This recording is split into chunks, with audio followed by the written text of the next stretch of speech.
Hi, Jen. Hello. We've been watching this Doctor Who thing for, I think, most of 2025 now. I think we only started like a month or few ago. Well, so we wanted to start because we watched The Doctor, the Widow, and the Wardrobe over Christmas. So we wanted to go back and have a rewatch of Russell's era to go, hey, how has this held up? Oh yeah, I suppose, yeah, including Russell's era. Yeah, possibly. Yeah. Yeah. So we I think mostly agree on the episodes. I like Vincent and the Doctor more than you. You like Midnight and Turn Left more than me. Are there any other disagreements we have on the stuff we've watched? Generally, it's like degrees of how much we love or hate something. Yeah. So it'd be like, there might be ones where I'm like, yeah, I like that. And you're like, oh, I love it. And I'll be like, oh, I hate that one. And you'll be like, yeah, it wasn't great. But it's pretty rare for us to substantially disagree. Well, I mean, to be fair, I don't think we substantially disagree on Vincent and the Doctor. It clicks with you less. Yes. Yeah. I'm like, that's a good episode. And you're like, that's a beautiful, emotional, wonderful episode. And I'm like, okay, cool. I don't get that out of that, but that's fine. Yeah, the ending is very much designed for me. What's this? Someone whose like artistic career isn't going super well suddenly really clicks with an artist who then gets like really appreciated later in life / after his death. There's a reason that clicks with me, I suspect. Yes, fair. Fair. So VerilieBitchie is a YouTuber who I think both of us really like. She's got a lot of good takes. She really doesn't like what Eurovision is doing with Israel. She called out Loki and a lot of the Disney MCU stuff for just having really shit representation of anyone who isn't straight. Yeah, she's a YouTuber where when I have an interest in what she's talking about, I find her takes very interesting and generally on the same page as me. She then does a bunch of stuff that I'm kind of like, that's Deep Lore Star Trek, and I'm like Lower Decks. You might be thinking of Jessie Gender there. Oh no, I am. Yeah. So yeah, I mean, well, the last few VerilieBitchie ones are 8 ways Eurovision is rigged for Israel, video games and the sexy gender binary, and why we can't fix the makeover movie. I bounced off a makeover one because I don't watch makeover movies. Yes, that's why that's part of the reason why I've confused them, is because essentially what I just said about Jessie Gender applies to VerilieBitchie, where it's like, when whatever she's talking about is my vibe, I'm like, cool, that's interesting. And then with the makeover movie one, I'm just like, Yeah. And similarly, I think we mostly agree with what she says. Like, with some exceptions, like I really love her video on the consumerist dystopia of Harry Potter, but you were way ahead of me on that because I hadn't twigged just how much of Harry Potter is based around shopping, which I feel like that's on me. It's not subtle. Well, but also to be fair, I was more into Harry Potter as like a young'un. I can't say as a child because I'm pretty sure I was a teenager when I started reading them. Yeah. And I probably just engaged more with Harry Potter stuff socially in a way that you probably didn't. Like, I remember the website before the big fancy Pottermore website and stuff, which was it was quite a cool website for 2008 or whatever it was. It was like kind of like an OG escape room type thing where you'd have to kind of like put in like codes on the phone to get random little things. It was all very cool and new for 2008, and we didn't know what a raging transphobe she was, so it was nice. And also we didn't know how the books would end at that point, so we weren't disappointed. We did in 2008. But anyway, so VerilieBitchie did a video on Doctor Who.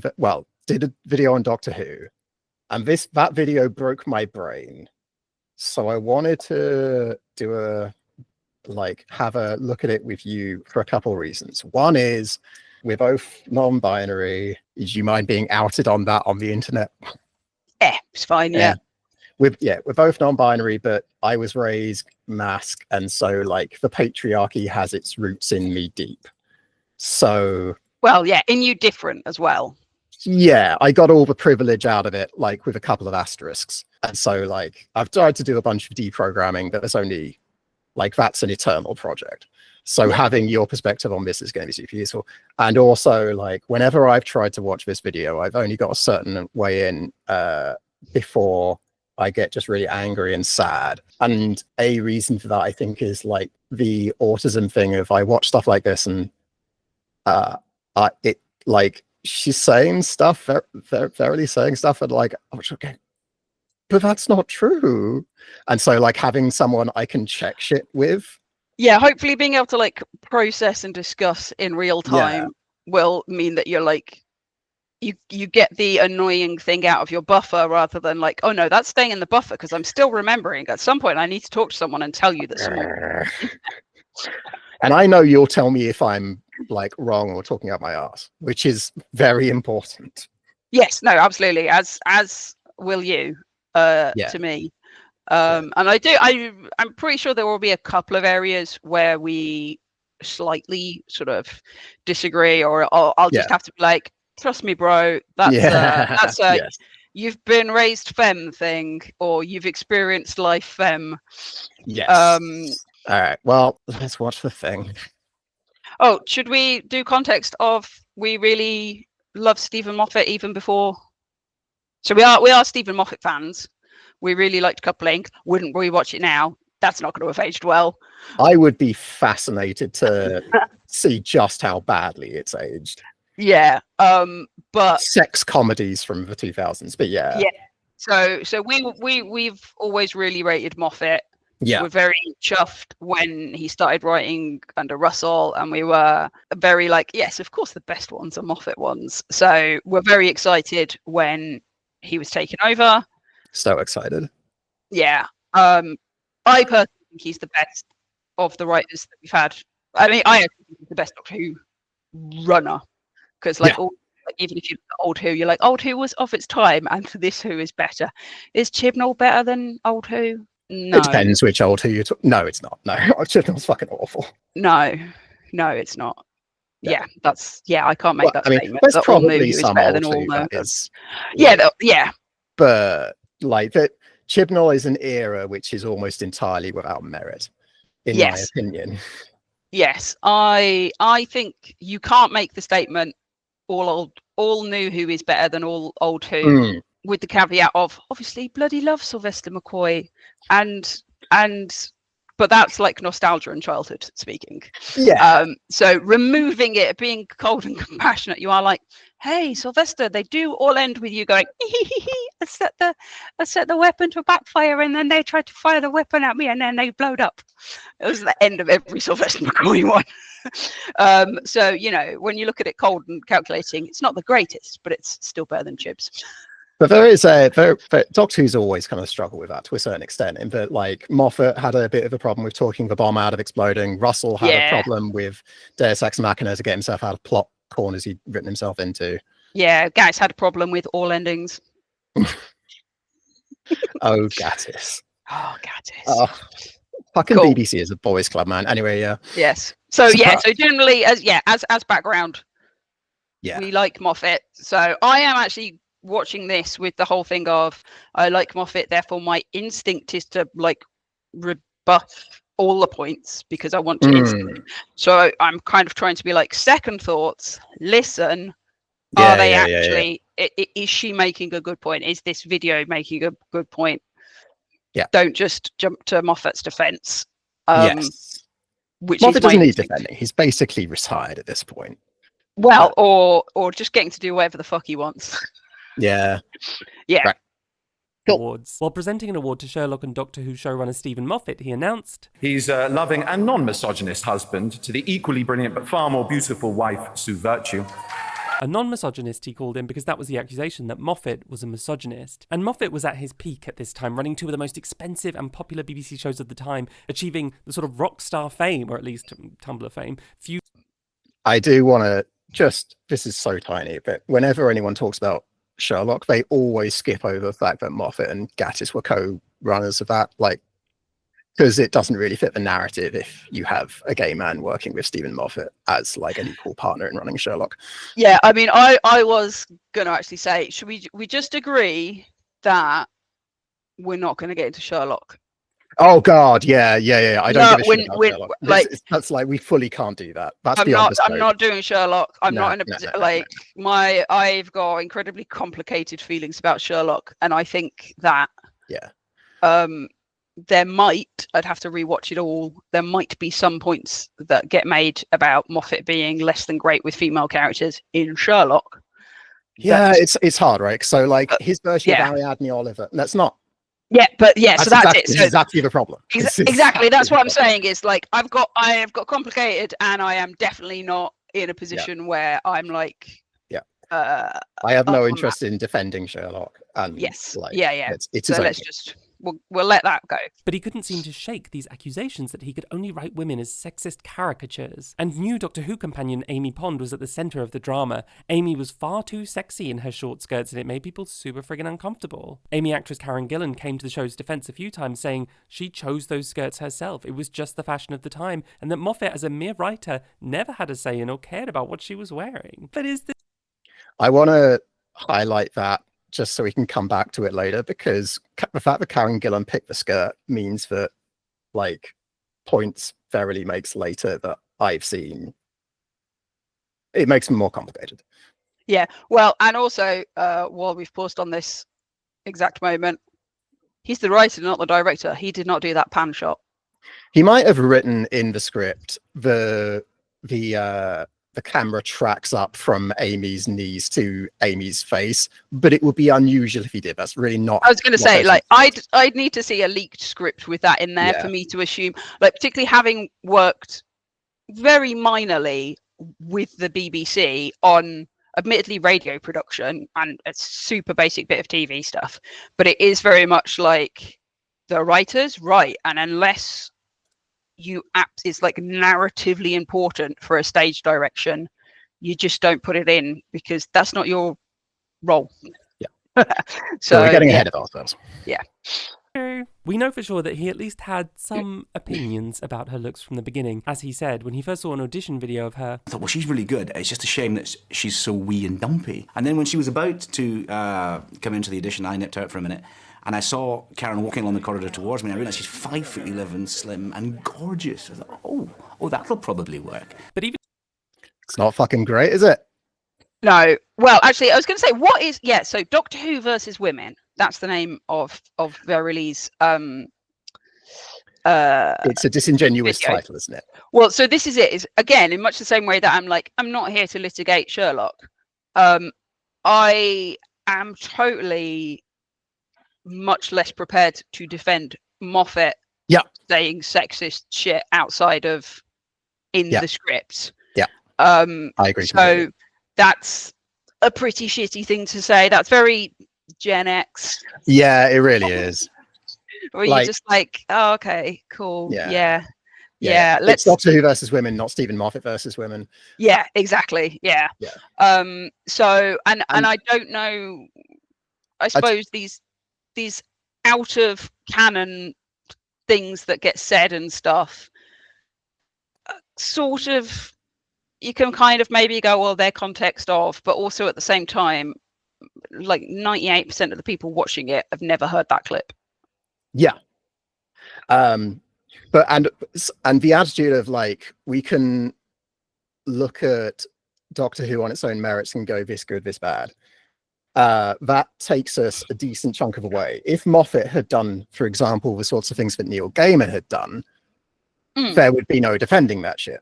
But I guarantee you that if Moffat had done the sorts of things that Neil Gaiman had done, we would know about it because the internet wouldn't shut the fuck up about it.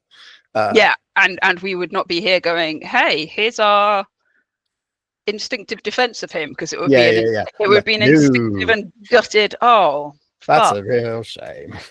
In fact, much like the Neil Gaiman response. Yeah. He hadn't considered her looks or her skirt beforehand. His future scripts definitely included references to Amy's clothes and body. In the mini-episode Space and Time, the plot actually revolves around Amy's skirt. Amy's husband Rory is working on fixing the Doctor's time machine, the TARDIS, but he gets distracted when he looks up through the glass floor and sees up Amy's short skirt. This causes Rory to mess up his work and the TARDIS goes haywire and an adventure ensues. Kind of what's her fault? How could it be her fault? Because it was my skirt and my husband and your glass floor. Oh! See, this is the doctor is not blaming Amy. Immediately, the doctor's gone, Rory, that's inappropriate. How dare you get distracted and stuff. Like, you can have Amy saying it and you can be like, oh, it's a bit messed up that Amy's internalized it, you know, this sort of misogynistic sexualized view of herself, or you can say Amy's enjoying that her husband is distracted and blah blah blah blah blah. But either way, the actual doctor, the mouthpiece of the show, is going, oi, Rory, fucking eyes on the prize, please. No, that's not the prize. The job you're doing is the prize. Oh, but there is also kind of a point of principle here, because whenever talking about sexism in media generally, it is extremely valid and we need to do it. And because we are enlightened, whatever wave we're in now, feminists, our approach is mostly systemic, right? Like it's less for individual instances of sexist device A, B, or C is a problem. It's well, even though they can be a problem by themselves, but more that like this stuff keeps happening and it falls into this wider pattern of how women are like portrayed and like their experience is minimized and fit into a small subset of boxes or experiences which coincidentally are the ones most likely to appeal to men, right? But it's easy to take that idea and just slip into... I would just say, I'm not sure coincidentally, I would say culturally, habitually. Yeah, that was, I then did a bit of a shake of the head to go, look at me, I'm like, that was a joke. Oh, mate. Anyway, yes, sorry. Cool. No, it's good to, right. Fuck me, what was I? Yeah, so it's easy to slip from that systemic approach into all portrayal of sex and or like desire on screen is bad, like into this very sex negative approach, and that is something which isn't great. Yeah, I mean it's a whole complicated mess, and again particularly like 2010s early noughties of kind of a sort of an evolution of the girl power of type thing is like, we say that men, you know, are sowing their wild oats, but then we slut shame women, so we're going to be sex positive about women, and now it seems to have switched a bit more to be like, no, we should almost be slut shaming men and women. And I'm just there going, is everyone consenting? As long as everyone's consenting.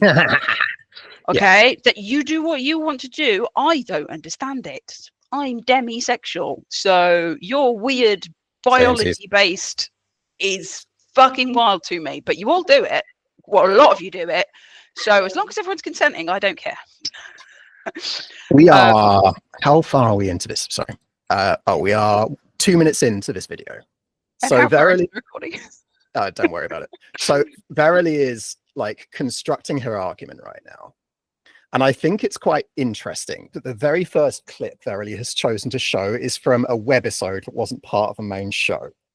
Yeah, I was also going, I probably have watched this because I was such a Doctor Who, Stephen Moffat, like, fan, but I actually have no recollection of this. It's one of those things where it's like, on the one hand, it's in one example, and then on the other hand, it's not in the vacuum. It's in all of media, which is, generally speaking, quite misogynistic and sexualizing, blah, blah, blah, but also does feel a bit cherry picky. It reminds me of, there are definitely things later where I'm kind of like, I wouldn't have done that. That was not great. Oh yeah, like, I think there are definitely there are multiple things in Moffat episodes where like, fuck me, that shouldn't have been there. Yeah, where it's just like, that's a bit of a fuck up, but I don't necessarily think that condemns the whole. If we're building a point and we have this moment from this webisode, not even an episode from the whole show in it, if we're doing that, then like we're saying that tiny moments really matter. And so like, okay, but what about the tiny moments that contradict the argument that you're making, Verilie? Maybe she'll get into it. I don't know. I haven't watched much. Yeah. I mean, as I say, my point with this one is actually that immediately the Doctor, who I consider to be the closest there is to a canon voice of the show, is like immediately Rory. Yeah. Stop sexualizing, inappropriately sexualizing people at inappropriate times, rather than Amy. Yeah. Stop wearing short skirts. And he immediately says sorry. Yep. Yeah. I really love Rory. Rory's the fucking best. Skirt. Pond put some trousers on. This guy heard of feminism and the glass ceiling, and his question was, what if feminists were standing on it in a short skirt? But in all fairness, short skirt. So that comment of Pond put some trousers on, that's the kind of thing where it's like, yeah, I would have cut that line. Yeah. Because it undermines the thing. But also, the next line that Verilie said was, this guy's heard of feminism and he put it on a glass ceiling in a short skirt. It's like, we're 2 minutes in. Because you wanted to come into this with the idea that, with the questioning idea of, is Verilie like approaching this with good points and like with an open mind and like considering the evidence and looking at it going, this is good, this is not good. Like when you start off in the first 2 minutes making quips like that, you're very much staking your flag on the Stephen Moffat is a misogynist, no arguing side of things. Yeah. I have to say, at this point, from what I remember of both the video, which I watched ages ago, and what we've rewatched of Doctor Who, I'm thinking, actually, that's kind of reminded me that I'll put some trousers on, is that Moffat, I don't think is necessarily a misogynist any more than raised in a patriarchal society, needs to continually do work, blah, blah, blah, standard disclaimer. However, what I will say is he's very much got the Gen X South Park. Yeah. But I can make a misogynistic joke because it's a joke. So it doesn't do harm. Yeah. And we're like, cool, this is 2011. Give it 5 years and we'll see how far those fucking jokes go, shall we? How far off Me Too were we at that point? Me Too. Oh God, that was the middle of Trump 1, right? So we're probably like 8 years off of that. God, and we're like, 2016 was when everyone started going, hey, maybe all of these quote jokes and ironic racisms on the internet might have been backfiring. Should we not? Should we not? Anyway. Yeah. Companion are nothing new to Doctor Who. Whether a hip girl from the swinging 60s like Polly or a scientist like Dr. Liz Shaw, the companions often wore short skirts in the classic series. Caroline John, who played Liz, says that when filming a story set in underground caves, she was told that she had to keep the short skirt on. He said, you're not wearing that down the... I really need to stop pausing. But because this bit is mostly about Classic Who. And like it's fairly uncontroversial. What a surprise. Classic Who is sexist as shit, right? But linking Amy's short skirts to Classic Who's short skirts is really interesting. Not least because of that point I wanted to highlight earlier, which is Amy chose it. Like Karen Gillan chose the short skirt. Yeah. I mean, I also, being a Sylvester McCoy person, and very specifically Ace, like I didn't like Mel. No. I think I tried watching them as a kid and I was just like, what's this? I don't know, blah. Sophie Aldred might be like the least sexualized companion. Exactly. So I'm a bit like I look at the 1960s stuff and I'm like, yeah, fuck, that looks terrible. But then that just reminds me of how like at 8 I'd be watching James Bond basically rape someone at 2 o'clock in the afternoon on a Saturday on telly, and you're just sitting there watching it with your family being like, I'm 8 and I don't really understand what's going on, but I'm deeply uncomfortable with what that man is doing to that woman. And we're all like, that's romantic. So the 60s.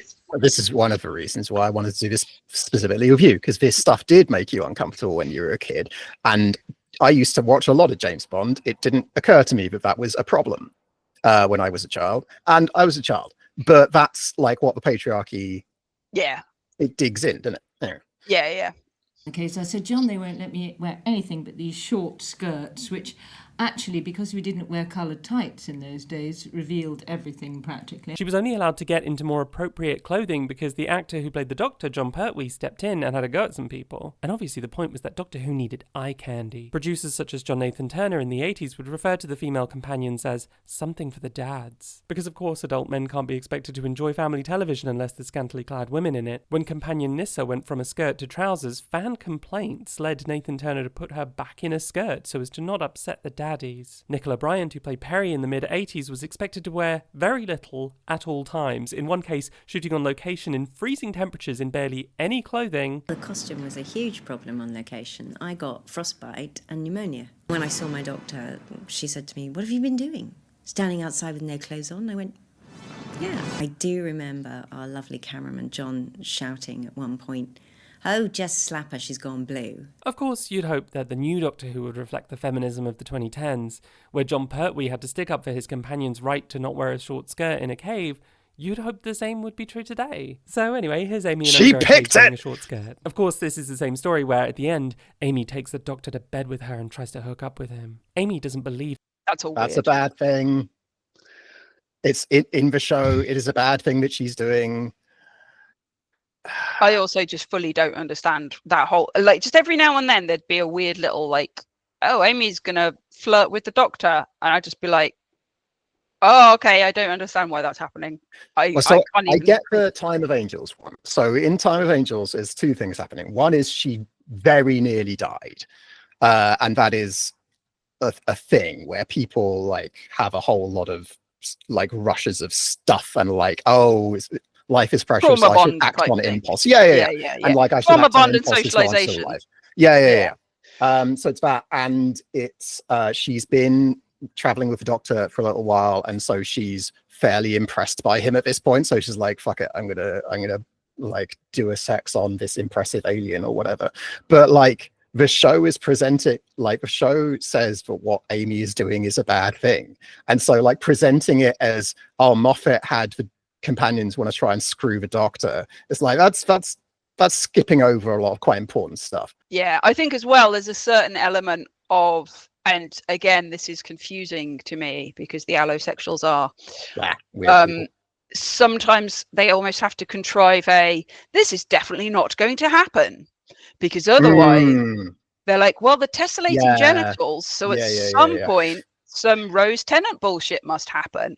So in some ways you can almost see that as like, I think I always interpreted that because I was just like, what the I don't fucking that scene. Weird. I don't understand it. Didn't even know I was demisexual at the time.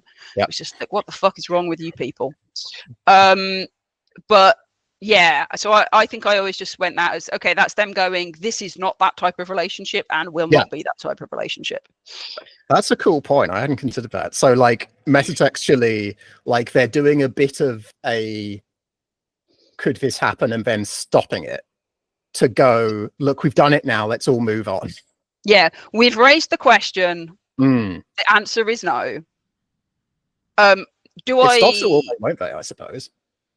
Yeah, that was, I always assumed it was in there for that reason because I didn't really understand any other reason. To be fair, I didn't really feel like it fit with the character, so I just kind of meta assumed. So not a huge fan of that scene, but then I blame the Straits for its existence. Doctor isn't interested in her. She's convinced he took her with him because he fancies her. So to prove that the Doctor chooses his female companions based on his attraction to them, she asks the TARDIS to show her visual records of all previous TARDIS inhabitants. The images the TARDIS shows Amy excludes all of the male companions, excludes his granddaughter, and excludes the robot companions, proving to Amy that she's right about the Doctor. A similar scene happens later with Clara, where the TARDIS shows her pictures of the girls the Doctor has brought home. The point being to prove that the Doctor is not only interested in women, but chooses his companions based on how attractive he finds them, which is definitely... Is that the point? I mean, I feel like this is getting into the meta. I think that might be the point that the characters are making. But I also feel like that's a bit simplistic. Yeah, and I also feel like, particularly with old Who, in fact, no, even with new Who, there's a certain amount of like, yeah, we as a society have decided good-looking people on our screen, please. Yeah. Like Catherine Tate stands out for a reason. I mean, Catherine Tate is perfectly good-looking, but not in a. She's normal looking. She's not. Yeah. She's not telly. She's not telly good looks. She's perfectly normal human. Not. Yeah. Yeah. I don't know. It's also a bit weird. This point's a bit weird when you factor in that he first met Amy and promised to take her on an adventure when she was 12 or whatever. So I'm just like, that's yeah, it. but I mean, I hadn't thought you of could that. you could say that she is making the point that like he's extended it beyond, like, if she was actually 12, obviously he wouldn't kidnap her off on a great big adventure, because that would be kidnapping a 12-year-old. So, you know, it would be a quick, hey, look at the moon and now back to bed type thing. Yeah. Yeah, feels messy. I'm not sure I can defend it because I'm not sure I understand it. This is like those scenes in particular. I don't know exactly. I've got a feeling that the shot that Verily used from where Amy is looking at the different people that the doctors quote unquote brought home. I've got a feeling that's from another webisode and is not actually from the core show. I don't remember the context of the Clara one. Yeah, I feel as well there's also this thing of, and again, this is a socialization thing. So if you think about in School Reunion, which is not a Moffat, you have Billy and I've forgotten her name, Sarah Jane Smith's actress. Elizabeth Sladen. Sarah Jane and Rose are, there's this sort of like initial kind of like, I mean, I think Mickey even explicitly says like the Mrs. Meeting the Ex type scenario. And there's this jealousy, and I think to me that's a bit of like the socialization of, understandably, any companion's going to be like, well, what is going to happen to me in my future? Like, what happens to your companions? Do they all die? Do they all get abandoned on the side of the road, in the wrong country, in the wrong time zone? That kind of thing. And it does, when you've got them as both femmes, you then have this socialized, women are in competition for the attention of a man. And again, that's another weird thing that I don't properly understand, because non-binary, literally not like other girls. I just checked that shot that Verily showed where Amy got the TARDIS to show her the other people who travelled in the TARDIS. That isn't in the episode, it's from a webisode. So again, Verily is going to expanded media to make a point, which is fine. Like, Moffat wrote it. Yeah. So it is like, if we are making a wider point about Moffat, then that's fine. But it does, I think whenever anyone makes an argument like this and goes to the expanded media, it makes me feel that there's not enough material in the main show to be making the point that Verily wants to make, so she has to cast her net wider. That's what I feel. I don't know how fair that is. I think I agree with you. I think there are times where something in the extended media, or even something like an interview, where you go, oh, well, this now completely changes my interpretation of this main story thing.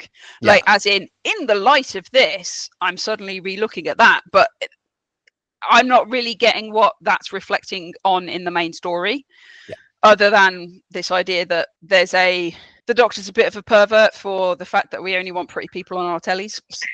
Because we're sort of locked in this, so we're locked in this quite metatextual space, because we haven't really been talking about Doctor Who as a series of stories. We've been talking about Doctor Who as a show, and the metatextual thing of the sexist motherfucking producers who insisted that people wear incredibly short skirts. And and like, is it bullshit that, like, if you look back at old Who, the closest they've got to a good looking one is Peter Davidson? And then everyone was appalled when Paul McGann came along and they were like, oh, he's a pretty boy. And then when Eccleston came along, they went, see, Doctor Who's not meant to be a pretty boy. What have you done with David Tennant? You've made him a pretty boy. Like, is it complete bullshit that you can get away with your male lead being not, quote, conventionally attractive, and you absolutely, unless there's a point to it, can't have that with your femme casting? So that's bullshit. It absolutely is. I suppose I don't like how we're stuck on the metatextual. But I'll try and let this run a bit more. In interpretation, unfortunately, that implies that the Doctor chose teenage girls such as Ace and Zoe because he was attracted to them. This only if your interpretation is correct. horrible paternal relationship we enjoyed so much between the Doctor and Ace was actually him being a big old perv, apparently. When Ace was 16, this Doctor was apparently attracted to her. You've got to move on from this point, motherfucker. Yeah, it's just like you have assumed that you've won that argument, and you are now building very, very dubious, shaky arguments on other ones. Also, you've got the full keyboard and shit. How old is Sophie Aldred? Because I know the text might say she's 16, but she's not a teenager.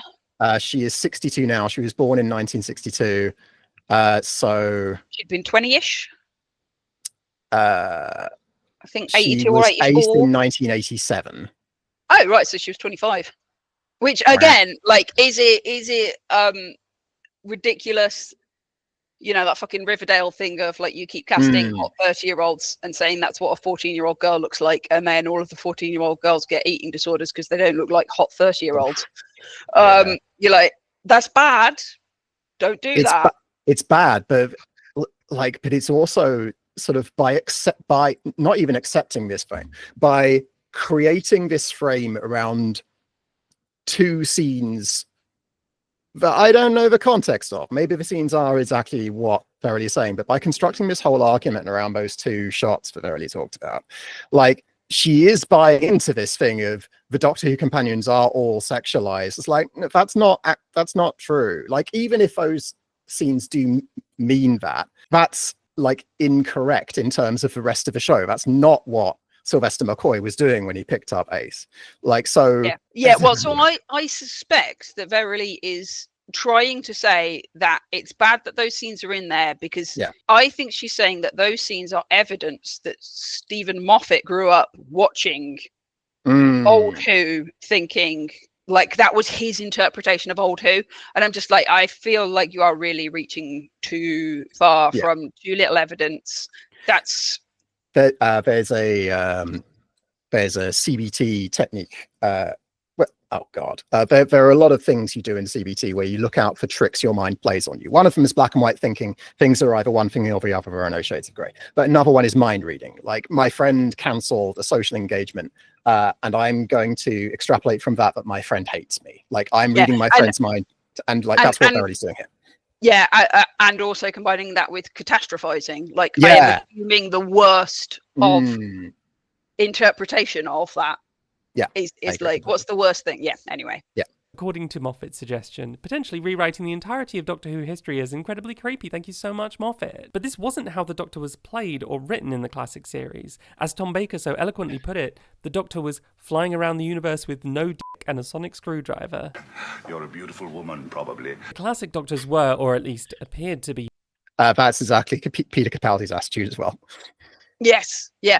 And to be fair, Moffat, and this is where the fact that it's called Doctor Who versus women, and we are very much looking at it through a Moffat lens. But also, that's because she's not even mentioned RTD yet. No, this is the thing. Yeah. RTD is the one that brought in the hot Doctor and made him flirt with the companion. RTD made the entire second series about this tragic love story between Tennant and Rose. Oh God, it was horrific. It's so bad. I hated it.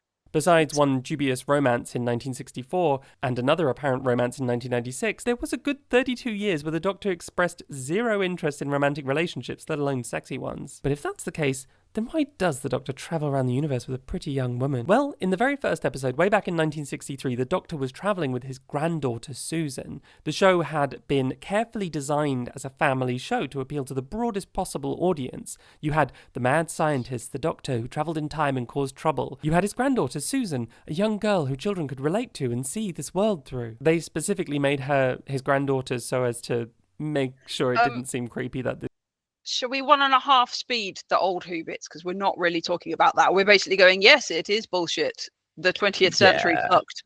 I have problems with the 21st century. You also had the two human companions, Ian, a science teacher, and Barbara, a history teacher. Ian's science skills would come in handy in episodes set in the future, teaching the audience about science, and Barbara's history knowledge would come in handy in the past, teaching the audience about history. But the format gradually changed over the years, and different roles would be merged. Where the male companion had really had the heroic role, that would eventually be merged with the Doctor. The woman and the girl's roles would be merged as well. After Susan and Barbara left, the Doctor would regularly have a young woman travelling with him, and echoing the Doctor's relationship with his granddaughter, they would usually have a father-daughter type of relationship. Moffat himself has said that this magic man with a child relationship is still the dynamic today. The basis of the relationship between the Doctor and the companion really is a magic man from space and the child. That's fundamentally what it is. It's not boyfriend and girlfriend, it's not husband and wife, God knows. It's actually a magic man from space who can take you away, mean you never have to go back to school, and a child. And an important part of the companion's job was to ask questions, to provide exposition, to help the audience understand what was happening. What's happening, Doctor? What's happening, Doctor? What's happening, Doctor? What's happening? Doctor, what's happening? Doctor, what's happening? What's going on? The Doctor is so big and epic and magical that he's left on his own, the audience won't play what's happening. So you need the companion to communicate the context. You need Watson to make sense of Sherlock. You also need Watson to be the audience surrogate, the everyman, to make Sherlock truly...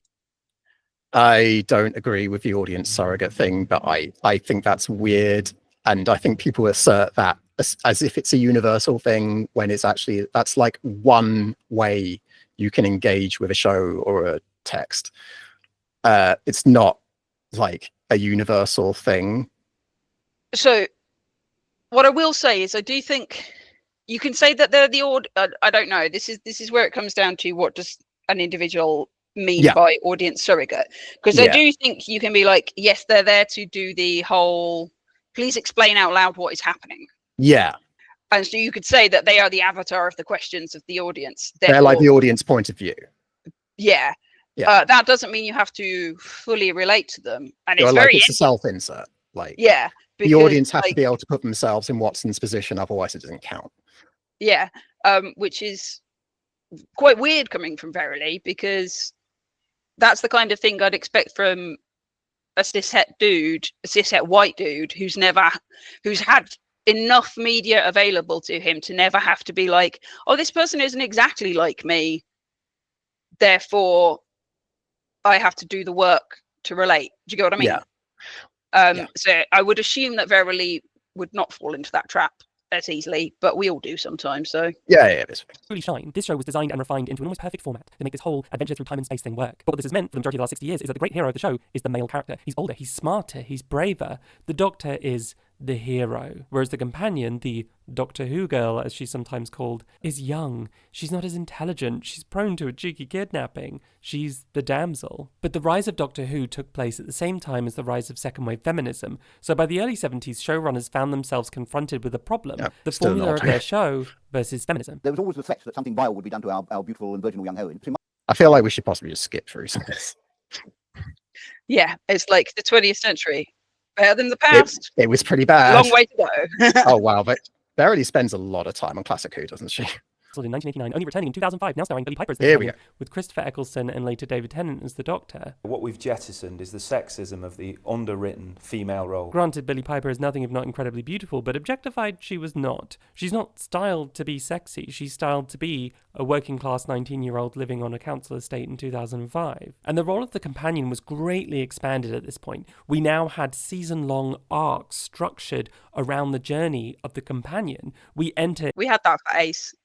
I mean, they never got to resolve it, but because it got cancelled. Yeah.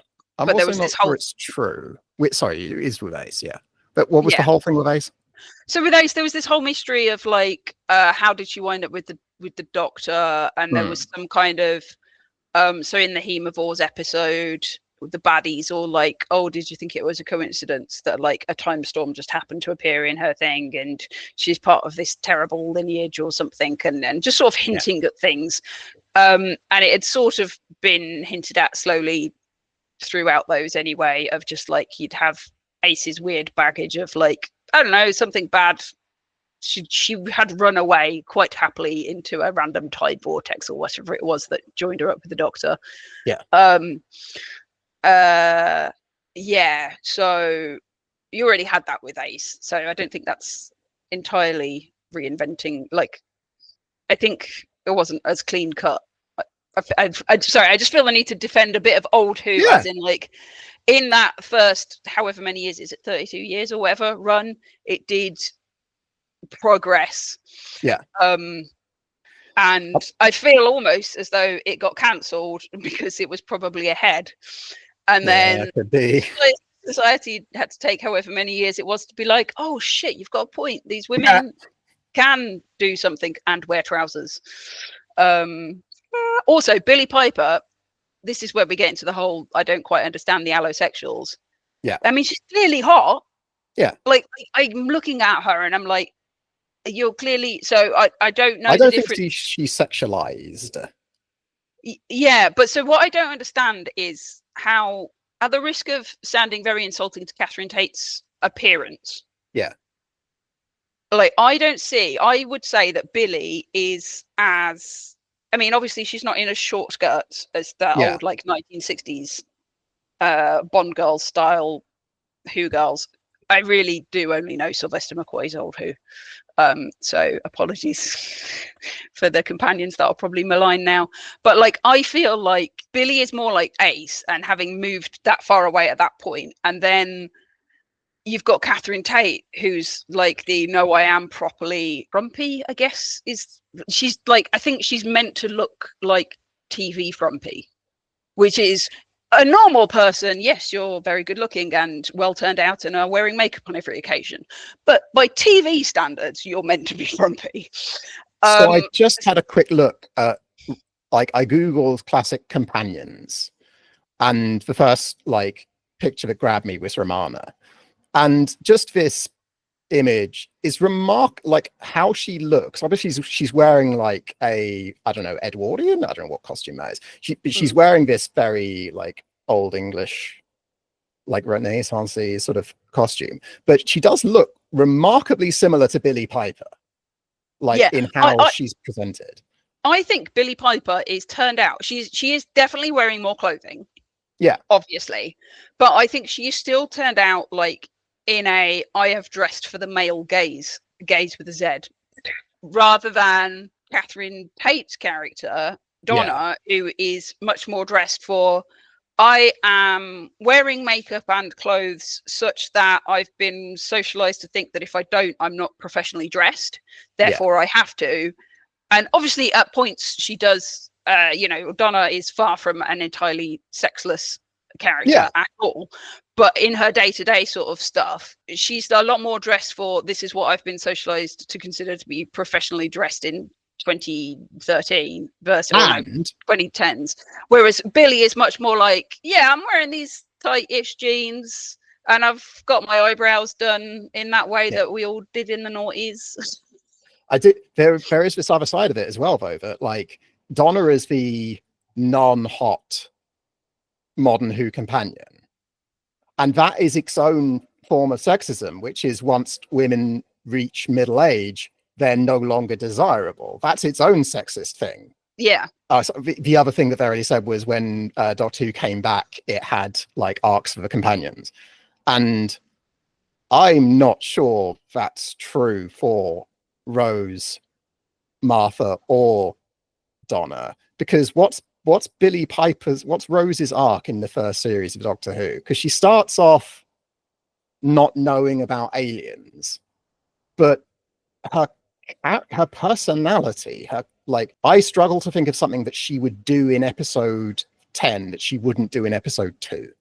So I think she and Donna have the same sort of problem with their arc, in that I do think if you look at before they met the Doctor, if you had this mythical episode 0 of their life before they met the Doctor, and then compared to the end, you're like, oh yeah, I can see the growth. But actually, growth happens in episode 1, because what you've got is Billy is like not massively happy with her life, and her job's just been blown up. But it's kind of telling that we literally don't know. Like, she works in a shop with mannequins. That's it. Like, we can assume she's low level, but like that's it. Like she, technically speaking, she could work in IT in that shop. You know what I mean? Like, she could be cleaner in that shop. We've got absolutely no idea what she does. The only reason we know is because her shop gets blown up. So we've got no idea what she does or what she wants to do. But you've got this general sort of low-level dissatisfaction, and then you've got, oh, I'm going to go traveling, and it happens to be like, oh, I'm going traveling across the universe, and there's aliens and time and everything. But it could just be the same as like if she won the lottery and went, fuck it, it's Thailand.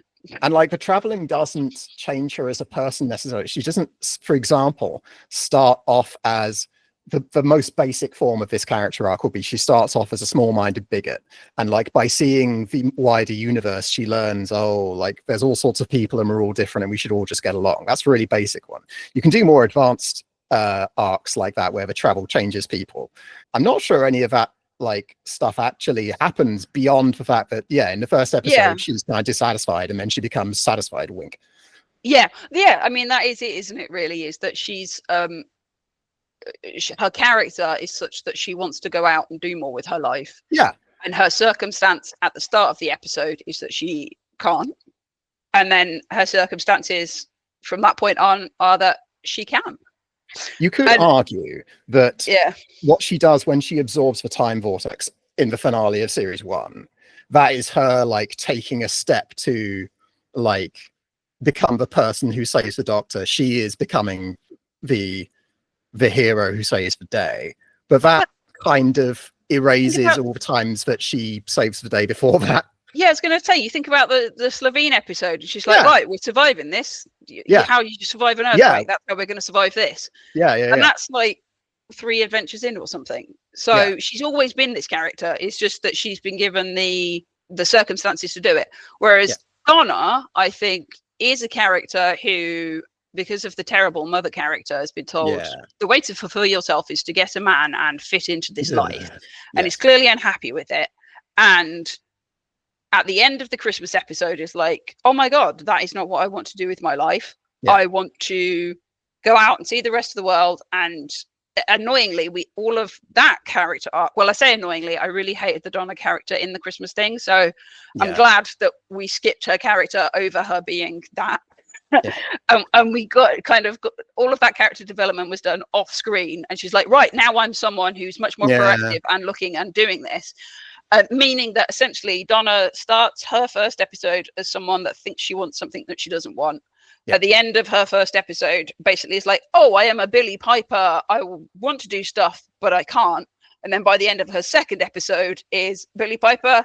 I want to do stuff, and now I can.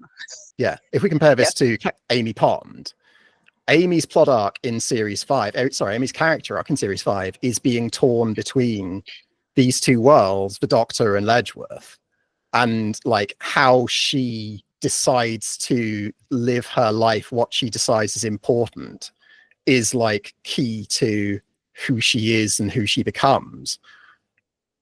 And so like Amy is different in the end of the series than she's at the start, partly because she's resolved the trauma of being abandoned by the Doctor in the first episode, and her parents. It's not even just the Doctor. It's like the fact that everyone's fallen through the crack in the wall, type thing. And so series 1 is very much like her conflict between moving on with Rory as this kind of like, you've got to give up these childish things, and going, like you were saying, it's that conflict of Ledworth versus this, and then I feel like the later ones are essentially a dialogue of Rory and Amy going, we want both. Can we have both? I believe that's the textual fit. That's like what changes as a result of Amy's choice, which is like they don't have to choose between both. Like they can find a happy medium where they have the adventurous life, but they also have the domestic life. So I would say that Amy has a far stronger character arc than any of the others. Fair enough. I think I agree. Story with Rose, we're gradually introduced to the Doctor and the TARDIS as she is. The season is about her and her relationships, which now include not only the Doctor, but also her boyfriend, her mum, and her dead father, who she travels back in time to meet. I think it's important to take all these science fiction ideas and treat them as real, emotionally real. And each companion carries on this new formula where seasons are grounded by the companion's story, not the Doctor's. When Martha meets the Doctor, she's running away from the drama of her family and her parents' divorce. She has a crush on the Doctor and he represents an exciting escape, but he doesn't reciprocate her feelings, and their adventures end up putting her family in grave danger. Even though she helps save the world, by the end of her season, she's no longer interested in being strung along by the Doctor and is ready to take responsibility for what happened to her family. She bears no responsibility for what happens to her family. Yeah, I know. Like, I mean, that I remember watching that series and just being like, I'm sorry, this is clearly meant to be the arc. Yeah. Is that like, oh, Martha's being irresponsible to her family? It's like, no, Martha, you are like, okay, the fascism is personally targeting your family because you have become involved in the resistance against the fascism. But your family would have been targeted broadly by the fascism if no one had fucking done anything about the fascism. Yep. That's very 2008 liberal bullshit of just like...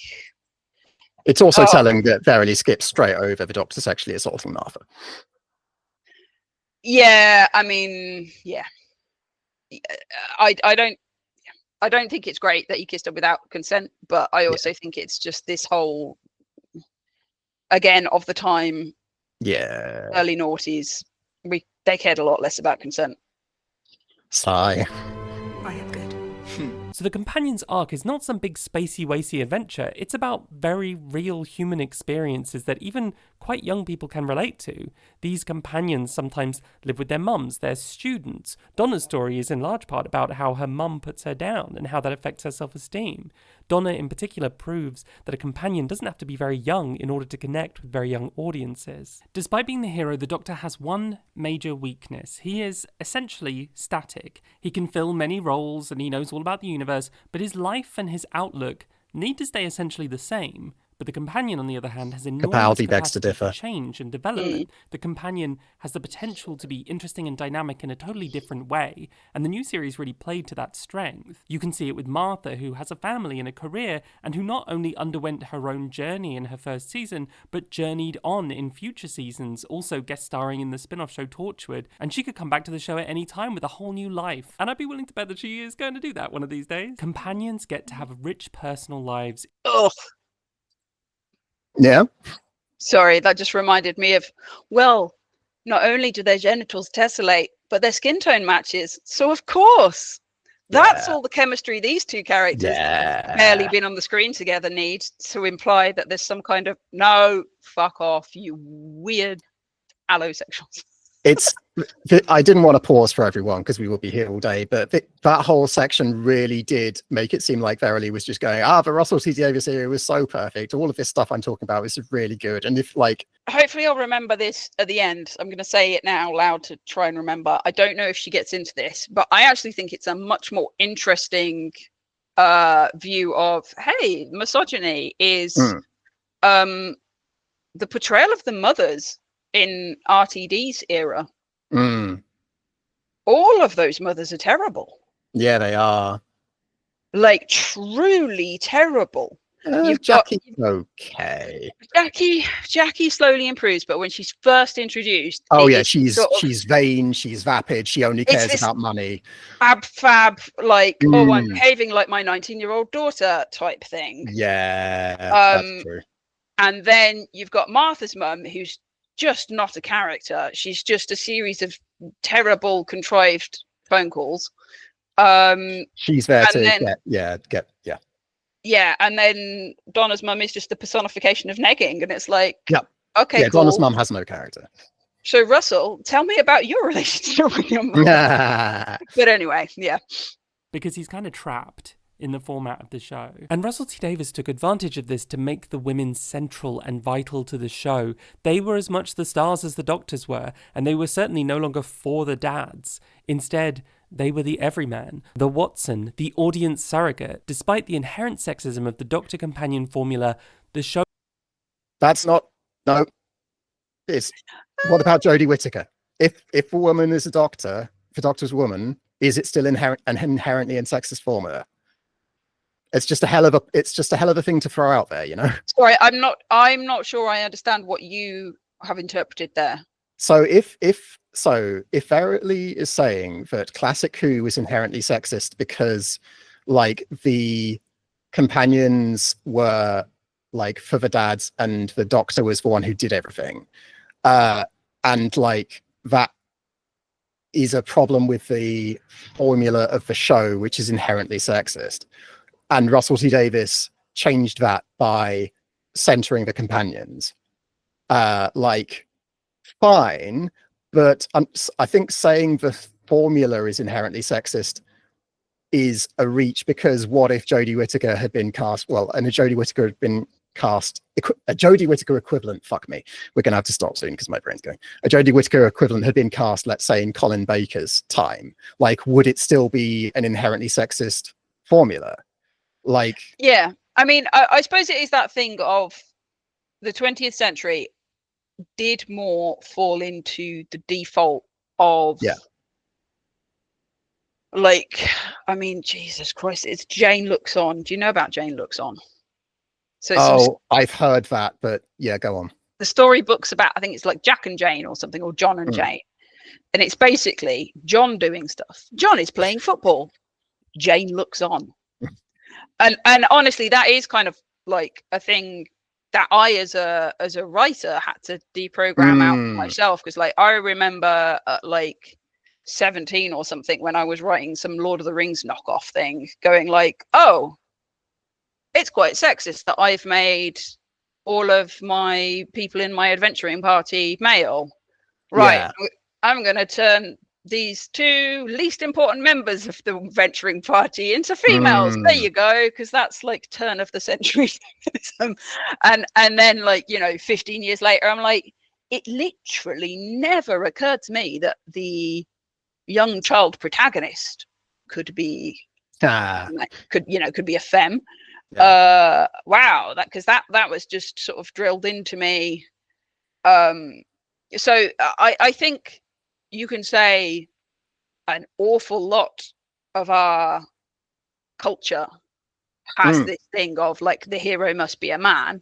And I think you can say Doctor Who, until Chibs did not do enough to rectify that, to like to totally, or not even rectify, but challenge that. And I actually kind of can agree a little bit with Verilie's point about how a way of getting around it. I feel like essentially what Russell's done is my equivalent of, okay, let's change some of the adventuring party to female. So you did pick that. So except what they've done is they've gone, oh, okay, let's we've got some women already, let's characterize them a bit better. It sure helped. And make it a bit more co-lead type thing. Protagonist, duty agonist. So yeah, I can see that. Show became more balanced by making sure we properly saw this world through the companion's eyes. And then Stephen Moffat took over, introducing. Do you remember in Fight Club when the narrator is going to his support groups and he's crying and he's able to emotionally connect, and then Marla Singer walks in and the narrator goes, and she ruined everything. That's the vibe I get off that. And then Moffat came along, which is why I think Verilie was making that point that like the old Who formula was inherently sexist, is because it meant that Verilie could then go, and Russell saved the old formula by refocusing on the companions, which she then ruins everything. Exactly. That's what I get from that. I'm also confused. If you want to have a break, this does seem like a sensible-ish place. We might want to, we have done, because we've been going for an hour, I think. Yeah, I will say I am a bit confused, because I thought earlier she was talking about how the companion was the everyman and the Watson. And then Russell T Davies comes along and makes the companion the everyman and the Watson. And I'm like, did I misremember, misinterpret, or have you contradicted yourself in your own I'm not. I think you might be looking for more consistency than there is. I don't know. It's hard because like that whole section when Verilie's talking about RTD's era is very cheerleady. And really skips over problems that the RTD era has. And so it's not exactly presenting an argument. It's more that the video isn't going, it did this and it did this and this worked and this didn't. It's going, this era of the show is good. Let me tell you how, like, and then let's look at Stephen Moffat. And maybe she'll go on to like Stephen Moffat. Like, she won't, but maybe she will. Yeah. So it's not that she's trying to make a coherent point about companions, whether they're the everyman or not. It's that she's trying to go, look, Russell T Davies wasn't sexist in the video. is trying to do that, not VerilieBitchie. I don't know what VerilieBitchie's trying to do. We're talking about the text, not the person. Yeah. Yeah. All right. Yeah. Yeah. Should we have a break there? Let's call it there for a bit. Yeah, totally. Cool. All right. Sure.